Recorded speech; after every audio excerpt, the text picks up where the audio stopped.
మొట్టమొదటిసారిగా భారతదేశం 10 ఆఫ్రికన్ దేశాలతో జాయింట్ నేవల్ ఎక్సర్సైజ్ కండక్ట్ చేస్తుంది. దాని పేరే ఐక్యం అన్నమాట.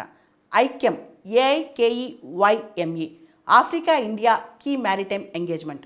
ఈ జాయింట్ నేవల్ ఎక్సర్సైజ్ అనేది ఏప్రిల్ 13 నుంచి 18 వరకు జరగనుంది. 10 ఆఫ్రికా దేశాలు, ముఖ్యంగా భారతదేశం చుట్టుపక్కల ఉన్న దేశాలతో, ఇండియన్ ఓషన్ దేశాలతో, ఇండో పసిఫిక్ దేశాలతో ఈ మధ్య ఎక్కువగా మిలిటరీ అవుట్ రీచ్ పెంచుకుంటుంది.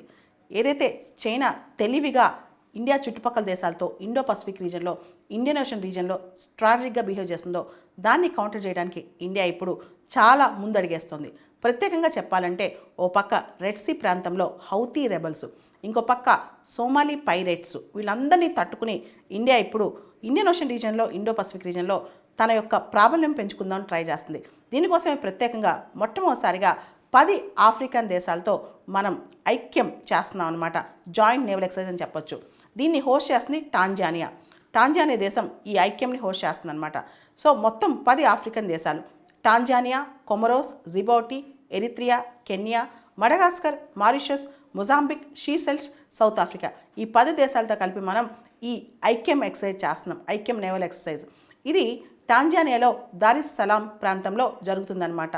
రెగ్యులర్గా ఈ ఎక్సర్సైజ్ చేయాలని కూడా ఇరు దేశాలు భావిస్తున్నట్లు మనకు అర్థమవుతుంది.